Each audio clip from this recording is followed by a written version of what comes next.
اگر ایک آدمی فوت ہو جائے اس دن میں خیرات کرے یا بعد میں؟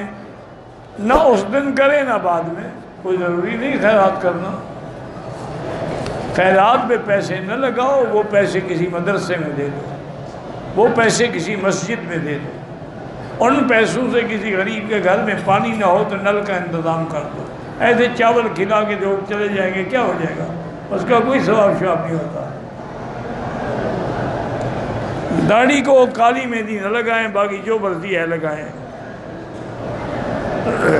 گھر میں دیہات میں گھر میں پرندے وغیرہ رکھ سکتے ہیں، کتا پالنے کی ہاں حفاظت کے لیے اجازت ہے۔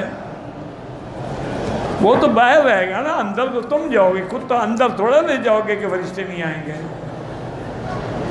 ہاں جو لوگ کتے کو اندر لے جاتے ہیں اپنے بیڈ پہ سلاتے ہیں، وہاں فرشتے نہیں آتے، ان کو ضرورت ہی نہیں فرشتوں کی۔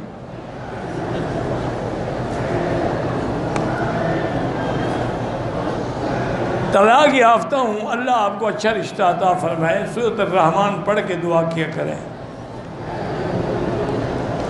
دفتر میں اہل تشیع بھی ساتھ ہوتے ہیں، کھانا کھا سکتے ہیں، کھانا تو کافروں کے ساتھ بیٹھ کے بھی کھا سکتے ہیں، لیکن بہتر ہوتا ہے کہ آدمی دور رہے۔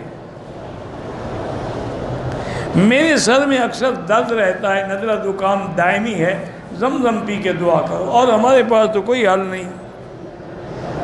دم کرنے والا جس پر دم پڑ جائے وہ خود گوشت نہیں کھا سکتا۔